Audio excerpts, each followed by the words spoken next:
শ্যামা মা কি আমার কালো রে, শ্যামা মা কি আমার কালো।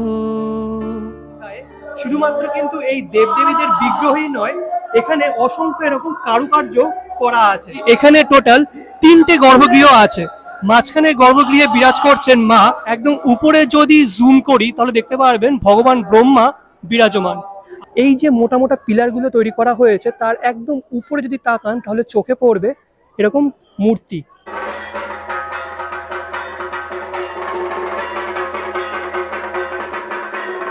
আজকে আপনাদের সামনে উপস্থাপন করতে চলেছি সদ্য উদ্বোধন হওয়া বাংলা কখনো শ্বেত, কখনো পীত, কখনো নীল লোহিত রে, মায়ের সে ভাব কেমনে বুঝিতে না পারি। নমস্কার বন্ধুগণ, কেমন আছেন আপনারা? আশা করি ভালো আছেন। আজকে আপনাদের সামনে উপস্থাপন করতে চলেছি এক কালী মন্দির। বলা হচ্ছে আমাদের পশ্চিমবঙ্গে যত বিশালাকার এবং সুন্দরতম কালী মন্দির আছে, এই কালী মন্দিরটা তাদের মধ্যে অন্যতম বলতে পারেন। আজকে আপনাদের সামনে উপস্থাপন করতে চলেছি সদ্য উদ্বোধন হওয়া বাংলার অক্ষরধাম। এবার অক্ষরধাম কেন বলছি সেটা মন্দিরের সামনে গিয়েই আপনাদেরকে জানাবো। ভিডিও জুড়ে মন্দির রিলেটেড সমস্ত ইনফরমেশন দেওয়া থাকবে, তাই ভিডিওটি একদম স্কিপ না করে লাস্ট অবধি দেখবেন এবং ভালো লাগলে অবশ্যই লাইক, কমেন্ট, শেয়ার এবং সাবস্ক্রাইব করে আমাকে আশীর্বাদ অবশ্যই করতে হবে। তো চলুন শুরু করা যাক। কিন্তু শুরু করার আগে যারা আমাকে চেনেন না, আমি হলাম আপনাদের নীল আর আপনারা দেখছেন আমাদের সকলের চ্যানেল উইশ বাকেট। তো চলুন রওনা দেওয়া যাক বাংলার অক্ষরধামে। আচ্ছা, আজকের গন্তব্যস্থল মেদিনীপুর জেলার জগৎপুরে অবস্থিত জগৎপুর কালী মন্দির। কি করে আসবেন এখানে? হাওড়ার থেকে আপনাদের ধরতে হবে পাঁশকুড়া লোকাল বা মেদিনীপুর লোকাল বা খড়গপুর লোকাল ধরে নামতে হবে মেচেদা স্টেশনে। মেচেদা স্টেশনের পাশেই হলো মেচেদা বাস স্ট্যান্ড। বাস স্ট্যান্ডে গিয়ে আপনাদের হলদিয়াগামী বাস ধরতে হবে। একদম স্টেশনের পাশেই কিন্তু বাস স্ট্যান্ডটা অবস্থিত। এবার এখান থেকে হলদিয়াগামী বাস আমাদের ধরতে হবে। এখানে কিন্তু দু ধরনের বাস হলদিয়া যায়, একটা হচ্ছে হাই রোড হয়ে আর একটা হচ্ছে তমলুক হয়ে। যে বাসগুলো তমলুক হয়ে যাচ্ছে সেই বাসে কিন্তু আপনারা উঠবেন। আচ্ছা, এবার আসি কিছু গুরুত্বপূর্ণ কথায়। মেচেদা বাস স্ট্যান্ড থেকে দুরকম বাস হলদিয়া যায়, একটা হচ্ছে হাই রোড হয়ে আরেকটা হচ্ছে ভায়া তমলুক হয়ে। ভায়া তমলুক হয়ে যে বাসটা হলদিয়া যাচ্ছে সেই বাসেই কিন্তু আপনাদের উঠতে হবে। বাসে উঠে বলতে হবে দাঁড়বেরিয়া বা দাড়িবেরিয়া শিব মন্দির। এটা কিন্তু স্টপেজ, সময় লাগবে 1 ঘন্টা 5-10 মিনিট মতো, আর ভাড়া পড়বে জনপ্রতি 40 টাকা। এটি হলো দাঁড়বেরিয়া বা দাড়িবেরিয়া শিব মন্দির, এটাই হলো স্টপেজ। দেখতে পাচ্ছেন একটা 8 চালা সাদা রঙের একটা শিব মন্দির। এর ঠিক পিছন দিকে একটা রাস্তা ঢুকে গেছে, এই রাস্তা ধরেই আমাদের যেতে হবে। এই হলো শিব মন্দির। শিব মন্দিরের ঠিক পিছনে একটা ঢালাই রাস্তা চলে গেছে, আর এখানে কিন্তু অনেক টোটো পেয়ে যাবেন। টোটো ডাইরেক্ট চলে যায় জগৎপুর কালী মন্দির পর্যন্ত।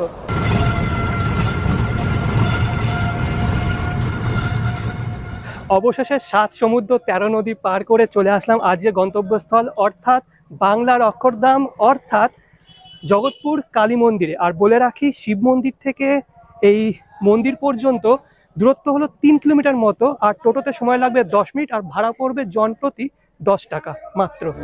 লোকে বলে কালী কালো, আমার মন তো বলে না কালো রে। থেকে মন্দিরটা কিন্তু অপূর্ব লাগছে, ঠিক আছে। মন্দিরের সামনে বিশাল বড় একটা পুকুর মতো রয়েছে, আর পুকুরের চারিদিকে কিন্তু প্রচুর লাইটও দেওয়া হয়েছে। সন্ধেবেলা যখন জ্বলে উঠবে তখন কিন্তু দুর্ধর্ষ লাগবে। আর মন্দিরটা এখান থেকে দেখুন, একবার জুম করছি, খুব সুন্দর কিন্তু গঠনশৈলী, আর তার সাথে কারুকার্যও আছে। তো চলুন একবার সামনের থেকে আপনাদের দেখাচ্ছি। মানে দাঁড়িয়ে আছি মন্দিরের একদম সামনে, আর মন্দিরে প্রবেশ করার জন্য এরকম একটা ব্যারিকেড করা হয়েছে। মূল মন্দিরের ঠিক সামনে আছে একটি নাট মন্দিরের মতো অংশ বিশেষ, আর মন্দিরে যখন প্রবেশ করবেন তার আগে বাঁদিকে পড়বে একটি গণেশ মন্দির।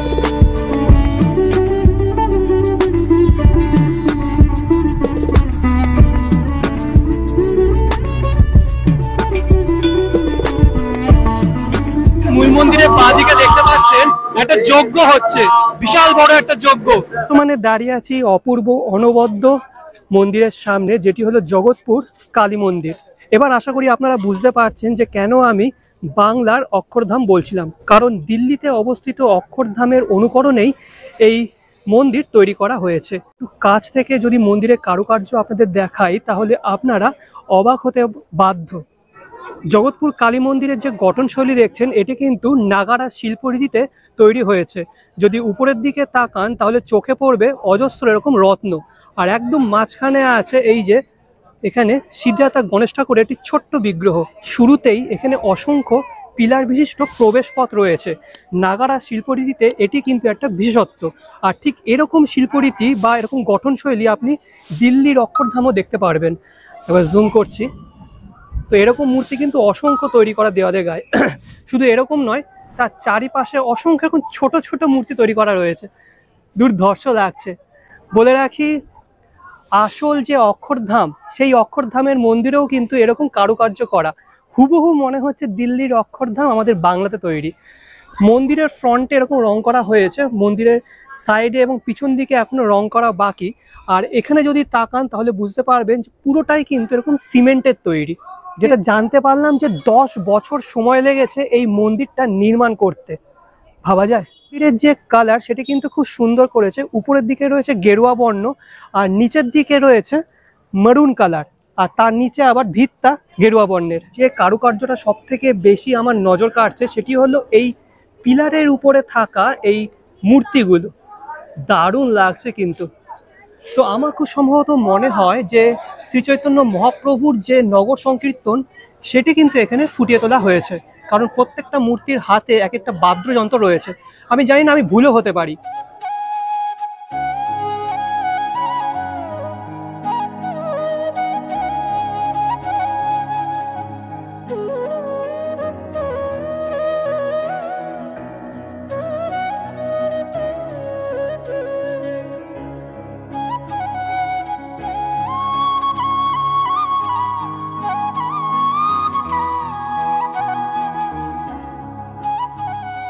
মন্দিরের এক সাইডেই আপনাদের দেখাচ্ছিলাম, আরেক সাইডে আসেনি, কারণ মন্দিরের বা সাইডে যেরকম সৌন্দর্য মানে কারুকার্য, ঠিক তেমনই কারুকার্য মন্দিরের বা সাইডেও রয়েছে।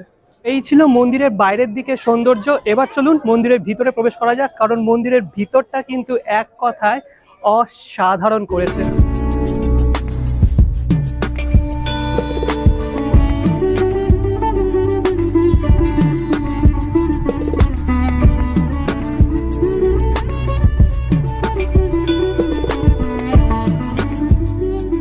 মূল মন্দিরে প্রবেশের শুরুতে দুপাশে রয়েছে দুটি সিংহ মূর্তি, অর্থাৎ যদি আমি বলি এটি সিংহদুয়ার তাহলে কিন্তু কোনো অংশে ভুল হবে না।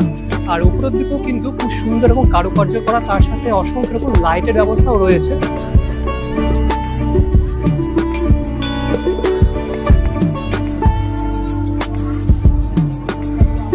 বর্তমানে দাঁড়িয়ে আছি মন্দিরের ভিতরে। সবার প্রথমে উপরের অংশটা আপনাদের দেখাই। একদম উপরে মাঝখানে বিশাল বড় একটা ঝাড়বাতি সেট করা হয়েছে, যার আলোয় গোটা মন্দির চত্বর আলোয় আলোকিত হচ্ছে। আর বলে রাখি, এখানে টোটাল 3টে গর্ভগৃহ আছে।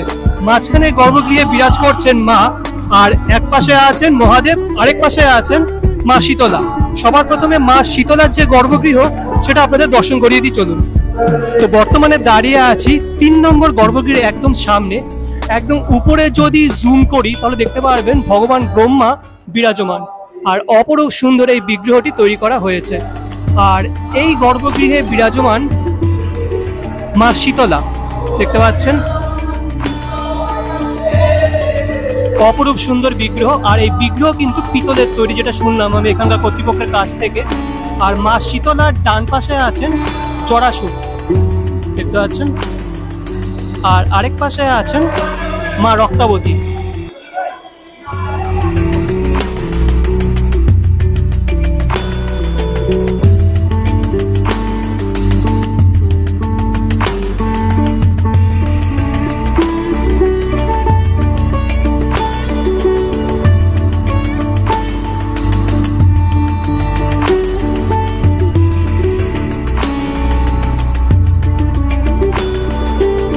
বর্তমানে চলে এসেছি মূল গর্ভগৃহের ডান পাশে। এখানে বিরাজমান দেবাদিদেব মহাদেব। আর মহাদেব যে গর্ভগৃহে বিরাজ করছেন সেই গর্ভগৃহটাও কিন্তু অপরূপ সুন্দর। একদম উপরের দিকে যদি তাকান তাহলে চোখে পড়বে মহাদেবের একটি বিগ্রহ। তার ঠিক নিচে আছেন কামধেনু বা দেবী সুরভি। আর এখানে দেবাদেব মহাদেবের যে বিগ্রহ সেটি কিন্তু অপরূপ সুন্দর। তার সামনে একটি শিবলিঙ্গ আছে, আমি দেখে দিচ্ছি একটু পরে।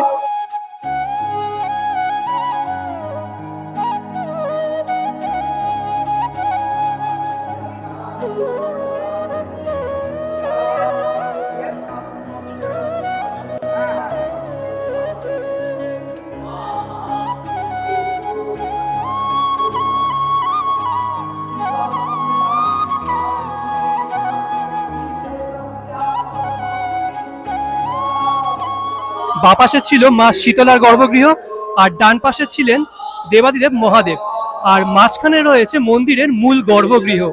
আর এখানে বিরাজমান মা, দেখতে পাচ্ছেন মায়ের যে বিগ্রহ সেটি কিন্তু এক কথায় অপরূপ সুন্দর।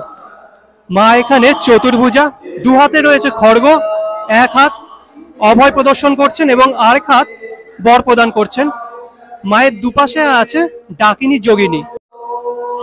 মা এখানে সিংহের উপর বিরাজমান, এই দেখতে পাচ্ছেন। আমি কিন্তু মায়ের এরকম বিগ্রহ আগে কোথাও দেখিনি যেখানে সিংহ রয়েছে।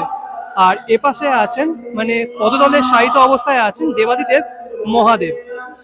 মন্দিরের একদম উপরে মাঝখানে দেখছেন শ্রী শ্রী কৃষ্ণকালীর বিগ্রহ, একই শরীরে ভগবান শ্রীকৃষ্ণ এবং মা কালী। শ্যামা কখনো পুরুষ, কখনো প্রকৃতি, কখনো শূন্যকার হে, কখনো পুরুষ, কখনো প্রকৃতি, কখনো শূন্য। তিনটে গর্ভগৃহ আপনাদের দর্শন করে দিলাম, এবার অনেক কিছু আছে যেটা আপনাদের দর্শন করাবো। অন্য সতীপীঠের যে মন্দিরগুলো আছে তার সাথে দেবীদের বিগ্রহ কিন্তু এখানে তৈরি করা হয়েছে। মন্দিরের যে মূল গর্ভগৃহ সেটি তো বটেই, পাশে যে দেবাদেব মহাদেবের গর্ভগৃহ এবং মা শীতলার গর্ভগৃহ আছে, সেই মন্দিরের গায়েও কিন্তু অসংখ্য দেবদেবী তৈরি করা হয়েছে। দেখতে পাবেন তারাপীঠের যে তারা মায়ের মন্দির সেটি তৈরি করা হয়েছে, আর উপরে আছে মা তারার একটি বিগ্রহ। আর এপাশে যদি আসি তাহলে দেখতে পারবেন যে গুজ্জ কালী মন্দির, সেই গুজ্জ কালী মন্দিরটি তৈরি করা হয়েছে, আর উপরে আছেন মা গুজ্জ কালী। এই যে এখানে কিন্তু শেষ নয়, মন্দিরের গায়ে বহু সাধকদের বিগ্রহ তৈরি করা। এপাশে দেখতে পাচ্ছেন বামাখ্যাপার একটি বিগ্রহ তৈরি করা আছে। তো চলুন একটা একটা করে সমস্ত বিগ্রহ আপনাদের দর্শন করিয়ে দিই। উপরের দিকে আছে হর পার্বতীর একটি বিগ্রহ, একই শরীরে মা পার্বতী এবং মহাদেব। তার ঠিক নিচে আছে বাবা লোকনাথ দেবের একটি বিগ্রহ। এপাশে এক ঋষি আছেন, এই যে। আর এই ঋষির ঠিক উপরে আছে কেদারনাথ মন্দির।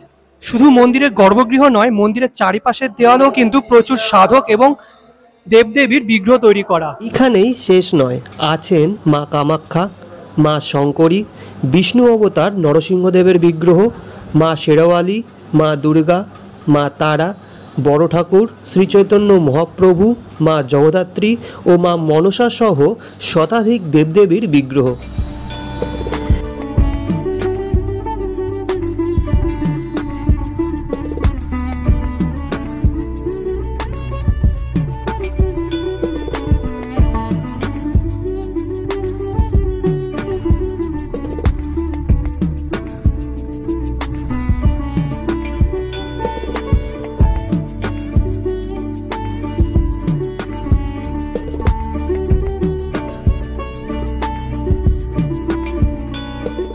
প্রত্যেকটা গর্ভগৃহের চারিপাশ দিয়ে যাতে ভক্তরা প্রদক্ষিণ করতে পারে তার জন্য কিন্তু এরকম প্যাসেজ করা আছে।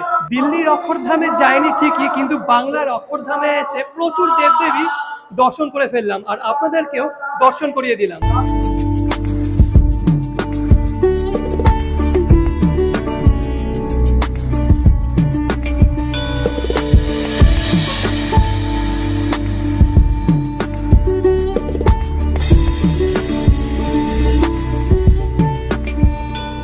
আমার নাম দীনেশ চন্দ্র ঘড়ই। বর্তমান বছরে আমি সমাপ্ত কাজে আমার প্রত্যেক বছর সম্পাদক পরিবর্তন হয়ে যায়, সে কোনো নিয়ম অনুযায়ী, গ্রামের নিয়ম অনুযায়ী। হ্যাঁ, মন্দিরটা আগে থেকে ছিল বলতে আমরা যখন খুব ছোটবেলায় দেখেছি মন্দিরটা অনেক সামনে ছিল, তখন মাটির দেওয়াল, খড়ের ছাউনি, পরবর্তীতে টালির ছাউনি শুরু হয়, পরবর্তীতে ছোট একটা পাকার বাড়িও হয়, কিন্তু সেটা পরপর পিছিয়ে পিছিয়ে এইটা আমার চোখে দেখা চতুর্থ জায়গায় এসে অবস্থান করছে এখন মন্দিরটা। এই বছর পুজো 11ই মে, 27শে বৈশাখ। হ্যাঁ, এটা অক্ষরধামের মতো বলতে আমরা প্রায় 10 বছর আগে গ্রামবাসী মিলে একটা স্বপ্ন দেখেছিলাম, সবাই পাশ করিয়েছিলাম যে একটা বড় মন্দির হবে, যেটা পূর্ব মেদিনীপুরের মধ্যে সেরা মন্দির আমরা করার চেষ্টা করব। তখন স্বপ্নটা এই ছিল এই জায়গায়। আমাদের বর্তমান দুটো কমিটি আছে, একটা উৎসব কমিটি, একটা গ্রাম কমিটি। উৎসব কমিটির যিনি সম্পাদক, উনি ট্যুর করেন সারা বছর, ভারতবর্ষের বিভিন্ন জায়গায় ট্যুর করে থাকেন। সেই হিসেবে উনি দিল্লির যে অক্ষরধাম, উনি সেই আদলটা তুলে নিয়ে এসেছিলেন, ছবিটা জাস্ট এসে আমাদেরকে একটা প্রপোজ করছিলেন যে এই ধরনের আমরা মন্দির করতে চাই। তারপরে মোটামুটি আমরা প্ল্যান, ইঞ্জিনিয়ার, বিভিন্ন মানুষের সঙ্গে পরামর্শ করে এই ধরনের একটা মন্দির গড়ে তুলছি আর কি। আমাদের প্রত্যেকদিন সকাল 7টা থেকে পুরোহিত মশাই পৌঁছে যাবেন, খোলা থাকবে দুপুর 1টা পর্যন্ত, বিকেল 4টা থেকে রাত্রি 8টা পর্যন্ত খোলা থাকবে। মন্দিরে পুজো পাঠ হবে, নিত্য ভোগ হবে। কোনো ভক্ত যদি ভোগ দিতে চান তারও ব্যবস্থা আছে, সেটাও করা যাবে। এছাড়াও বহু মানুষ ধরুন 200-500 জনের যদি ব্যবস্থা করে সেটাও করা যাবে, সেরকম আমরা ব্যবস্থা রেখেছি। আমার নাম শ্রী অনুপ কুমার মিশ্র, আমি এই মন্দিরের পুরোহিত। ইনি হচ্ছে রক্ষাকালী, সিংহবাহিনী রক্ষাকালী। অষ্টপ্রকার কালিমা আছে, তার মধ্যে এক প্রকার রক্ষাকালী। সতীর দেহ থেকে সময় সতীর যে দেহ কেলিয়া 51 মানে ওই পিঠ তৈরি হয়েছে, তারই স্মৃতিটাকে এখানে তুলে ধরা হয়েছে। দশমহাবিদ্যা রয়েছে। দিনের আলোয় মন্দিরটা কতটা সুন্দর লাগছে সেটা আপনাদের সামনে উপস্থাপন করলাম। এবার রাত হলে মন্দিরটা কতটা সুন্দর লাগবে সেটাও আপনাদের সামনে উপস্থাপন করব।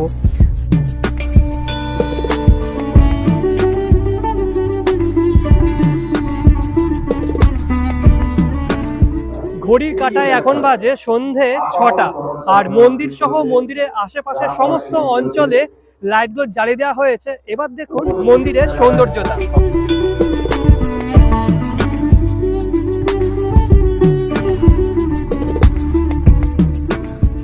দেখিয়েছিলাম যে মন্দিরের সামনে একটা বিশাল বড় পুকুর রয়েছে, সেই পুকুরটাকে ঘিরে অসংখ্য লাইটের ব্যবস্থাও করা হয়েছে। পুকুরের একদম মাঝ বরাবর রয়েছে একটা ফোয়ারা, দুর্ধর্ষ লাগছে। কিন্তু সমস্ত মন্দিরে কিন্তু খুব সুন্দর লাইট দেওয়া হয়েছে, আর দেখতে বিষয়টা দুর্ধর্ষ লাগছে।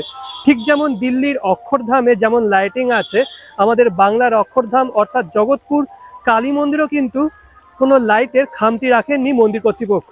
আর শুধু মন্দির বলে নয়, মন্দির ঘিরে আশেপাশের পরিবেশটা একবার দেখুন, জাস্ট আলোয় আলোকিত হয়ে গেছে। মন্দিরের সামনে যে নাট মন্দিরটা আছে সেটাও কিন্তু খুব সুন্দর লাইটিং করা হয়েছে, ঠিক আছে। আর এই যে এটা হলো গণেশ মন্দির, তো চলুন একেবারে সামনে থেকেই আপনাদের দেখিয়ে দিচ্ছি। যেমনটা আপনাদের বলছিলাম যে মন্দিরটা দিনের বেলায় যতটা সুন্দর লাগছে, রাতের বেলায় রাতে আলো জ্বলে ওঠার পর তার থেকে বেশি সুন্দর লাগছে।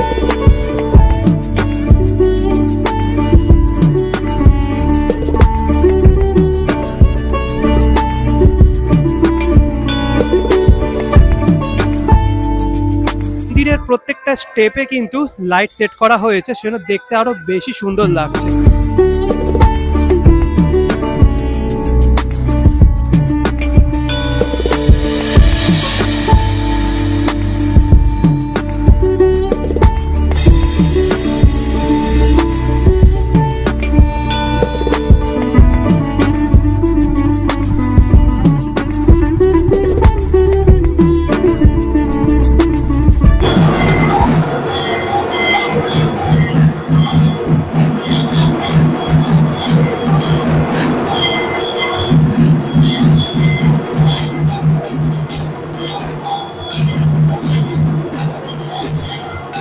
তো এই ছিল বাংলার অক্ষরধাম অর্থাৎ মেদিনীপুর জেলার জগৎপুর কালী মন্দির। কেমন লাগলো ভিডিওটা অবশ্যই কমেন্ট বক্সে কমেন্ট করে জানাবেন। যদি ভালো লেগে থাকে তাহলে অবশ্যই লাইক, কমেন্ট, শেয়ার এবং সাবস্ক্রাইব করে আমাকে আশীর্বাদ অবশ্যই করতে হবে। নেক্সট ভিডিও খুব তাড়াতাড়ি আসছে। আনটিল দেন ভালো থাকবেন, সুস্থ থাকবেন। আজকের জন্য বিদায়।